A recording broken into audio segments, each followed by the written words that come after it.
Bem-vindos à terceira aula do pequeno curso sobre a teoria pura do direito. Hoje nós iremos abordar 3 assuntos de grande relevância para a compreensão do pensamento jurídico de Hans Kelsen.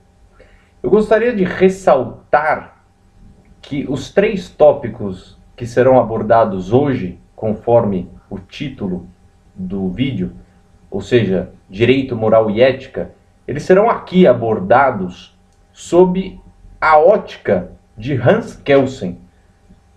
O ser humano, ao longo da sua história, tentou inúmeras vezes definir ética, moral e direito. Existem gigantes pensadores com grandes teorias que elaboraram as suas opiniões sobre o que seria o direito, ou a moral, ou a ética. E eu gostaria de frisar aqui que o que nós abordaremos neste vídeo diz respeito ao pensamento de Hans Kelsen, exposto na teoria pura do direito, mais especificamente, segunda edição, aquela publicada pós Segunda Guerra Mundial, em 1960. Então aqui nós não abordaremos a ética de Aristóteles, de ética Nicômaco, também não falaremos a respeito de uma ética utilitarista, como queria Jeremy Bentham. Também não falaremos sobre moral escrava ou moral nobre de Nietzsche. O objetivo deste vídeo é entender o que era, como ocorria a distinção entre direito moral e ética na visão de Hans Kelsen, exposto na Teoria Pura do Direito, segunda edição, 1960. Isso eu quero deixar bem claro para que não exista nenhum equívoco de que você assistindo o vídeo tenha, por certo, uma definição, carregue essa definição com você eternamente, porque não há uma definição, um conceito perfeito, nem de direito, nem de ética, nem de moral. Então, estou aqui simplesmente expondo a opinião de Hans Kelsen sobre esses 3 relevantes assuntos para a compreensão total da obra positivista, do positivismo jurídico do Hans Kelsen. Vamos então agora ao assunto da aula, aos tópicos. Apesar do que se diz hoje em relação à ética, eu já adianto logo no início que a ética, na visão de Hans Kelsen, ela nada mais era do que uma disciplina voltada para o estudo da moral. Então a ética, de uma certa forma, na visão de Hans Kelsen, pode ser considerada como uma ciência da moral. É uma ciência que estuda a moral. A ética, na visão de Hans Kelsen, não envolve o agir, envolve estudar, analisar, portanto, o que ele considera como moral. E moral nós já entraremos aqui em moral. Como que ocorreria, num primeiro momento, a distinção entre direito e moral? O Kelsen, ele levanta uma primeira questão. Ele levanta uma dúvida sobre a respeito, será que a gente poderia classificar o direito e a moral, distinguir o direito e a moral através da conduta interna e a conduta externa do homem? Conduta interna, entendam, intenção. Será que poderíamos então conceituar diferentemente a moral e o direito pelo fato da moral tratar da intenção do homem ao realizar uma determinada conduta, enquanto o direito analisa somente o fato? Não. Esta não é a opinião de Hans Kelsen. Hans Kelsen, ele explica, inclusive, o porquê de não apenas a moral, mas também o direito ter uma preocupação com a intenção. Ou seja, qual é o motivo que levou um determinado indivíduo a realizar uma conduta. Quais foram os motivos que fizeram com que aquele sujeito agisse daquela maneira? Esse ponto, diferentemente de outros pensadores, ele não distingue a moral do direito, porque a moral se preocupa com a intenção e o direito também se preocupa com a intenção. Kelsen, inclusive, percebe-se uma herança da filosofia de Kant, na obra de Hans Kelsen. E eu vou explicar por quê.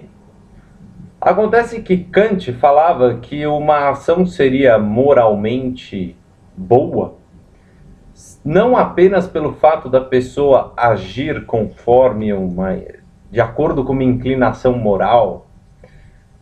A pessoa deveria agir por uma causa justa. A causa, não importa o ato, a conduta de fato da pessoa não importaria tanto.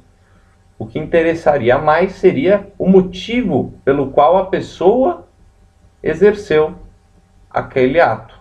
Por que a pessoa tomou aquela atitude? Eis a grande questão. E Kelsen fala que isso é muito importante para a moral. Então a moral, de certa forma, a moral diz respeito, sim, à intenção de determinada pessoa.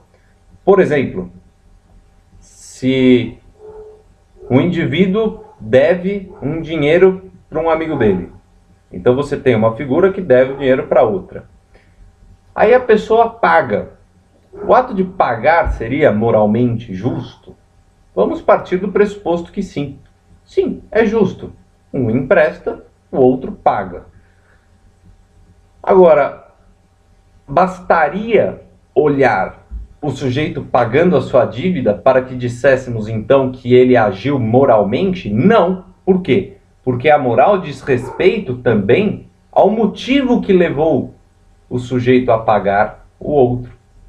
Se aquele sujeito só pagou o outro porque ele não queria, por exemplo, o nome dele no Serasa, ou se o sujeito só pagou o outro porque muitas pessoas estavam sabendo da dívida e ele precisava ser mais aceito dentro de determinado grupo, não ser rejeitado por estar devendo, ele não teria agido conforme, ele não teria tido uma atitude moralmente boa.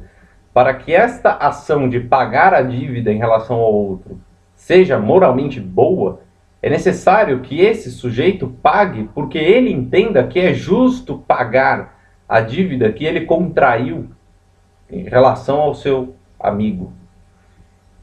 Então a moral, ela diz respeito sim à intenção. Qual era? Não basta analisar o ato. O pagamento em si não nos explica se a ação foi moralmente boa ou não. O pagamento em si levanta outra questão. Por que ocorreu o pagamento? O pagamento ocorreu porque o sujeito que devia entendeu que isto era justo, que era justo pagar, então ele paga. Portanto, ele age moralmente bem. Então a moral diz respeito à intenção. E o direito? O direito não analisa a intenção? Ora, é claro que ele analisa a intenção. Matar uma pessoa, nosso ordenamento jurídico, admite inúmeras formas, dependendo da sua intenção no ato. Se você agiu por legítima defesa, se ficar comprovado que você agiu em legítima defesa, você não será apenado. Se por outro lado você agiu por um motivo fútil, você será apenado, você cometeu um homicídio qualificado. Por outro lado, se não foi legítima defesa nem qualificado, em regra é um homicídio simples. Então, o que é importante perceber não é que o homicídio pode ter a legítima defesa, ser qualificado ou ser simples. O importante é entender que o direito, assim como a moral, o direito ele se preocupa com as intenções do indivíduo ao tomar determinada conduta. O direito, assim como a moral, portanto, ele quer saber qual foi o motivo que levou o sujeito a agir de determinada maneira. Então, essa distinção entre moral e direito, falando que a moral diz respeito a uma conduta interna e o direito diz respeito a uma conduta externa, não é a grande distinção que Kelsen faz. Por outro lado, ele nos traz a grande distinção que ele faz. Eu comentei, não sei se foi na aula, na primeira ou na segunda, mas eu falei das sanções, aquelas sanções que ele classificava. Eu até aqui faço questão de relembrar. Ele falava da religião, e falava em sanções transcendentes, que diziam respeito, por sua vez, a uma crença. Diziam respeito a uma crença do indivíduo. O Kelsen também falava da moral. E ele falava que essas sanções eram socialmente imanentes. O que ele queria dizer com isso? Que diziam respeito à aprovação ou desaprovação da conduta do homem em relação aos outros. Os outros aprovam determinada conduta ou reprovam determinada conduta. No caso da religião, ele põe que a sanção é transcendente porque diz respeito a uma crença. É você acreditar ou não no paraíso ou no inferno. Depende de você. Depende da sua crença. E no direito?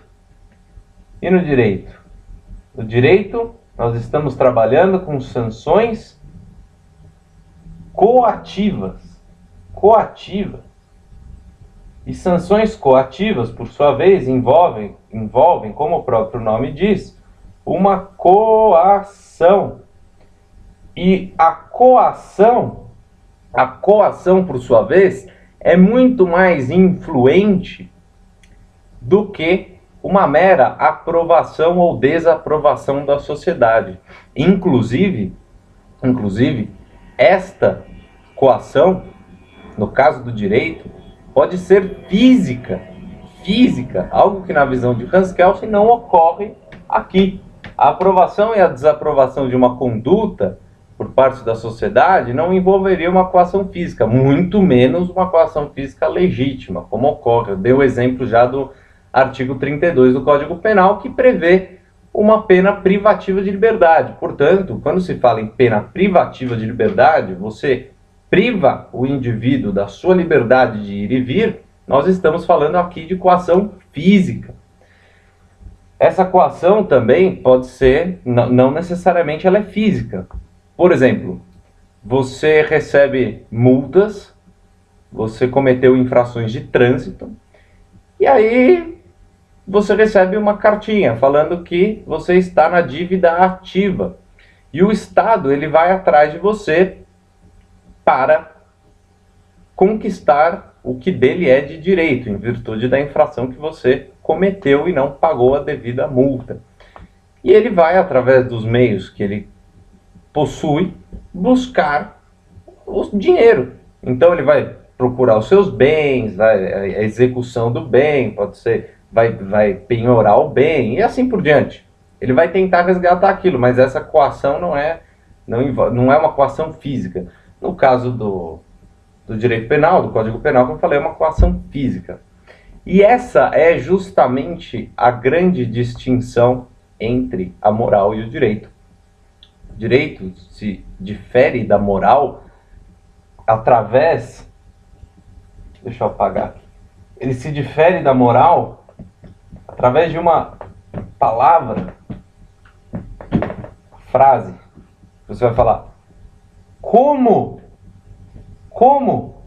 proíbe? Como proíbe? Proíbe como? Quer dizer, a moral. De que forma ela tenta proibir determinada conduta? Aprovação ou desaprovação, certo? E o direito? O direito, como é que ele tenta proibir?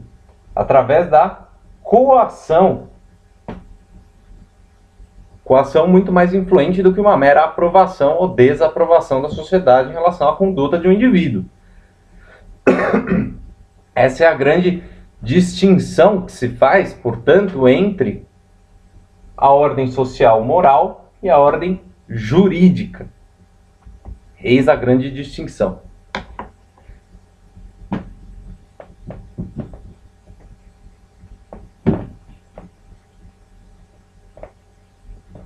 Eu sempre falo, mas se você não queria copiar aqui, é só você voltar o vídeo, dar uma pausa e aí você copia. É uma grande vantagem assistir online algumas aulas, eu não sei, pode chamar de aula, se quiser. A grande vantagem é que você pode pausar. Se você quiser ouvir uma frase de novo, você volta. Eu já assisti muita aula online e eu sempre fazia isso, eu pausava o cara que estava falando lá e voltava ele, e aí ficava ouvindo a frase algumas vezes. Então tem uma grande vantagem, as aulas online elas têm essa vantagem. Bom, então nós vimos que a grande diferença entre a moral e o direito diz respeito à maneira como elas tentam proibir, como que a moral tenta proibir uma determinada conduta e como que o direito tenta proibir uma determinada conduta. A coação versus aprovação, desaprovação. Agora, como que o direito ele se relaciona com a moral? O direito faz parte da moral? Será que a gente poderia dizer isso? Que o direito ele se insere na esfera da moral? Depende. Depende, e eu vou explicar por quê. São problemas que a gente levanta e acredito que sejam sempre válidos. Acontece que para você falar que o direito ele faz parte da moral, você teria que ter um conceito de moral uno, definitivo. E o conceito de moral ele não é uno, muito menos definitivo, muito menos encontra-se um conceito perfeito de moral. E o que se espera de um conceito é que ele valha em qualquer lugar, em qualquer tempo. Então, se você fala cadeira, você cria uma definição de cadeira de tal forma que a cadeira a maneira como você definiu cadeira valha 10.000 a.C. ou daqui 10.000 anos também. A cadeira é sempre a cadeira e acabou. É isso que se espera de um conceito. E diferentemente de algumas coisas, a moral não temos um conceito pronto, e muito menos ela seria una. E a moral ela varia conforme a sociedade, conforme determinada sociedade, num determinado local, numa determinada época. Portanto, os costumes que fazem com que as pessoas dentro de uma dada sociedade pensem de determinada maneira vão se modificando. Não há uma estática moral. Existe uma transformação incessante da moral.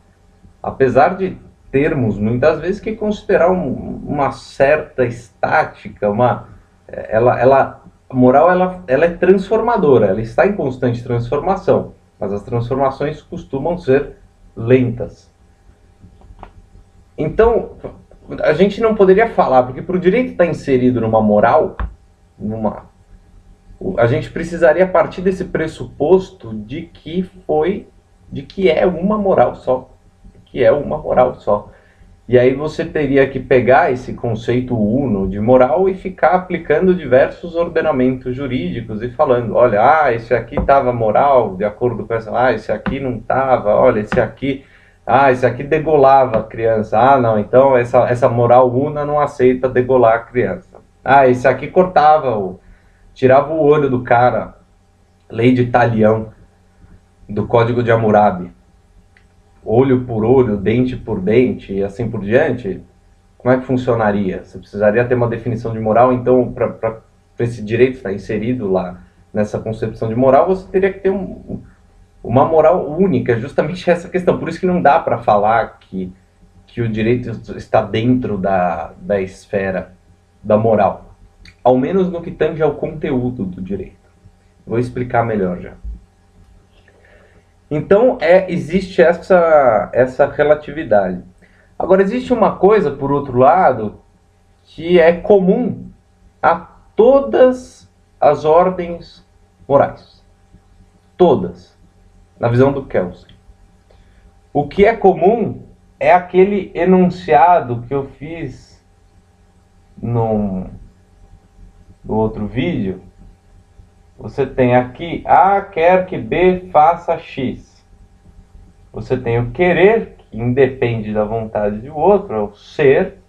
E aqui você tem um dever ser. Um dever ser. E a proposição do dever ser, o enunciado do dever ser, ele está presente em qualquer moral. E, portanto, nós podemos dizer que isso aqui diz respeito à forma pela qual a moral se enuncia, como a moral é dada. Pessoas querem que determinado indivíduo age de determinada maneira. E a forma como isso vem? Vem através desse ser e dever ser. Então, quanto à forma, pelo enunciado, você pode dizer que o direito está inserido na moral. Mas só aqui. Porque agora a gente vai chegar na diferença aonde estaria então o direito dentro dessas esferas. Eu me lembro que eu fiz num outro vídeo, eu fiz o mexicano, visto de cima, e aí eu coloquei aqui são as ordens sociais. E aí eu tinha feito uma flechinha aqui para falar da ordem jurídica. Tinha feito a flechinha. E aí eu coloquei aqui moral e coloquei aqui religião. Acontece que isso aqui são as ordens sociais. A moral está aqui, o direito está aqui, a religião está aqui e assim por diante. Estão todas aqui. Agora, o que a gente vai ver? Como que elas estão inseridas dentro dessa grande esfera de ordens sociais. Essa é justamente a relação que a gente vai ver agora, que é existente entre o direito e a moral. Tanto o direito como a moral são ordens de caráter social. Por quê? Dotadas de princípio retributivo e assim por diante. Falei lá nos outros vídeos. Então você tem justamente essa questão. Você tem as ordens sociais e aqui várias. Você tem a ordem jurídica, religião, moral e assim por diante. Agora, aqui, agora sim. Agora aqui é moral. Isso aqui é a moral. E aqui, pensar, que é o primeiro. E aqui é o direito. Isso aqui seria válido. Isso aqui seria válido quanto ao quê? Que eu acabei de falar, quanto à forma. Isso aqui seria válido quanto à forma. Agora, a relação existente entre o direito e a moral, ela será dada por quem observa determinado ordenamento jurídico e insere aquele ordenamento jurídico numa determinada sociedade que tem a sua moral. Portanto, qual é a grande posição do Kelsen em relação a isso? O Kelsen, ele diz que isso aqui tanto faz, não interessa se o direito está ou não inserido na esfera moral. Pode ser que coincida o conteúdo moral com o conteúdo jurídico, pode ser coincida, sim. Todos acham que matar é um ato que deve privar a liberdade de uma pessoa de X a Y anos, de acordo. É moralmente aceita essa resposta que o Estado dá à conduta? Sim, é moralmente aceita, as pessoas entendem, afinal de contas, tirar a vida do outro tem um determinado peso. Então a pessoa merece essa pena privativa de liberdade. Então existe uma pequena coincidência entre a moral e o direito.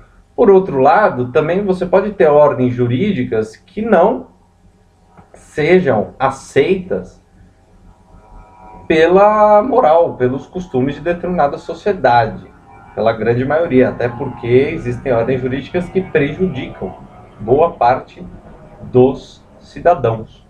Eu trouxe como exemplo, eu gosto muito da Segunda Guerra Mundial, e eu trouxe aqui como exemplo a ordem número 227, ou diretiva 227, que o Stalin impôs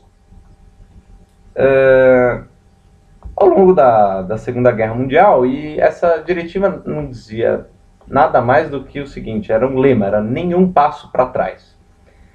Esse nenhum passo para trás, ele pode parecer bonito, nenhum passo para trás, vamos defender a pátria. Pois é, mas existiam batalhões de unidades soviéticas que ficavam atrás das tropas que estavam defendendo, e se o indivíduo desse um passo para trás, ele morria. Percebe? Se ele tentasse atacar o inimigo e morresse lá, tudo bem. Agora, se ele fosse para trás, falasse, não estou aguentando, estou sem arma, estou sem bota, vou ver se eu volto pro quartel buscar água ou qualquer outra coisa do gênero, se ele desse o passo para trás, a própria polícia soviética que matava ele.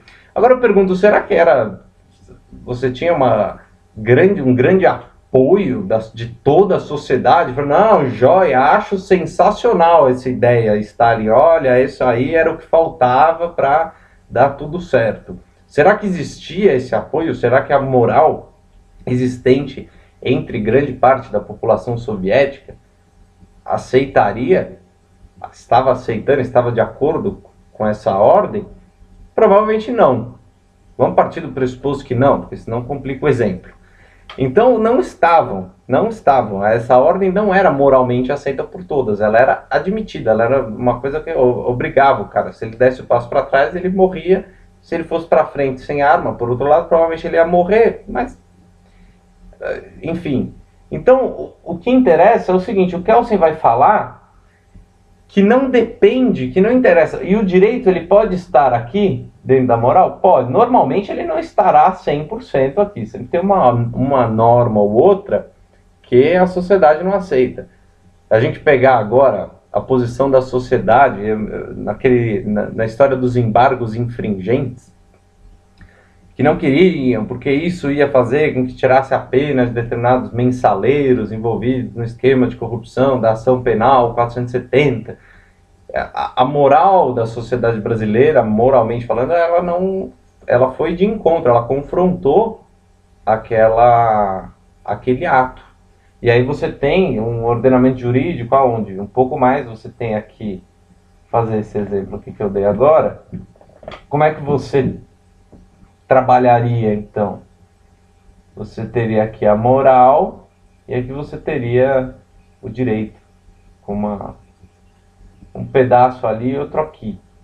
E por outro lado também você pode ter o direito totalmente para fora e não bater o pensamento a moral existente numa determinada sociedade com um ordenamento jurídico.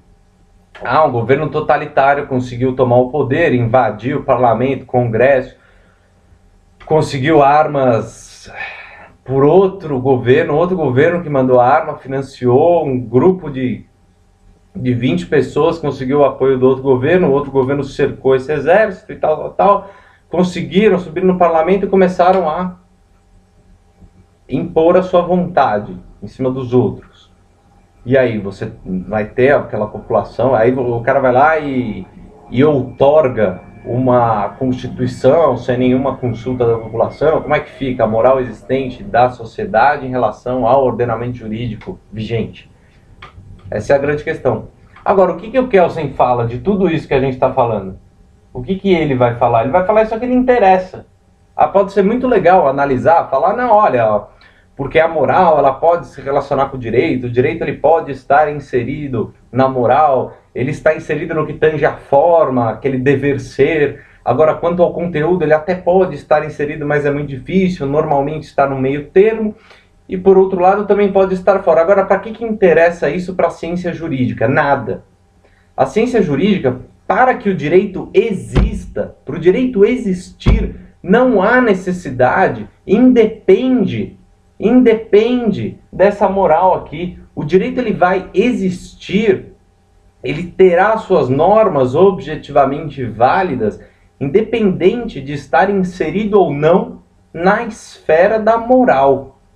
Essa é a opinião de Kelsen em relação à moral e ao direito. Independe. A ciência jurídica analisa o direito como ele é. E como ele é, tanto faz se ele está inserido ou se ele não está inserido no âmbito da moral. Eu acho que essas intersecções aqui ajudam bastante para a compreensão do assunto. Eu separei um trechinho do livro, é bem pequeno, eu prometo.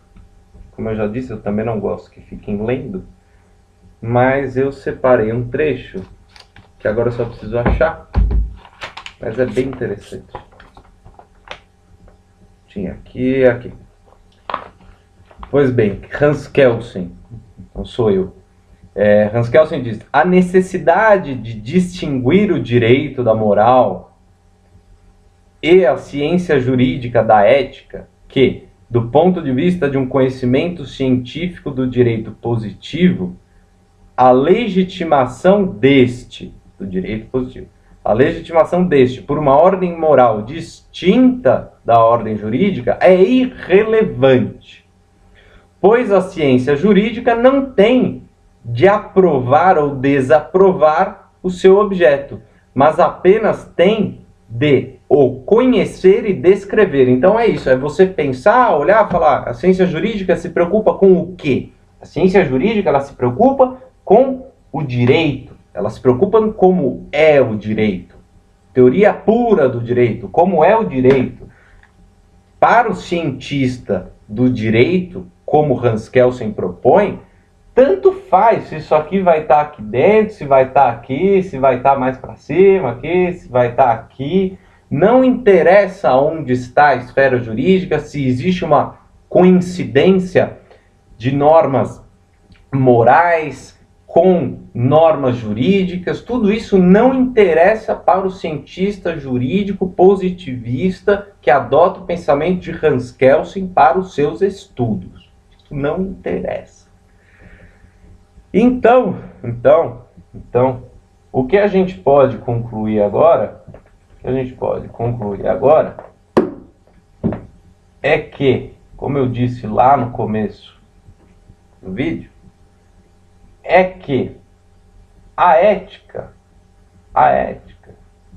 na visão de Kelsen, ela estuda a moral. Lembrando que a moral é aquela ordem social dotada dos enunciados, constituída por enunciados, de qual forma? O dever ser, e dotadas, essas normas do dever ser da moral, por sua vez, são dotadas de um princípio retributivo, que Kelsen chama de sanções socialmente imanentes, e que, por sua vez, essas sanções socialmente imanentes geram uma resposta. E a resposta qual é? Uma aprovação ou uma desaprovação da sociedade em relação a determinada conduta. Então a ética ela pode ser chamada também, não deixa de ser uma ciência da moral, pois caberia a ética, então, na visão de Hans Kelsen, analisar a moral, enquanto que a ciência do direito, a ciência jurídica, analisa o direito. Este, por sua vez, sendo aquela ordem social constituída por normas objetivamente válidas, que por sua vez são dotadas de um princípio retributivo coativo. O princípio retributivo aqui do direito envolve coação. Lembra? E o direito aqui envolve, então, coação, que pode, inclusive, chegar a ser uma coação física, enquanto isso não acontece aqui. aqui que pode ser física, o sujeito vai pro Schillingdrottning. Aqui não. Essa é a grande relação, esta foi a opinião de Hans Kelsen sobre como distinguir, então, o direito da moral e da ética. Eu espero que tenham entendido, que tenham gostado do vídeo e até a próxima oportunidade. Até o próximo vídeo.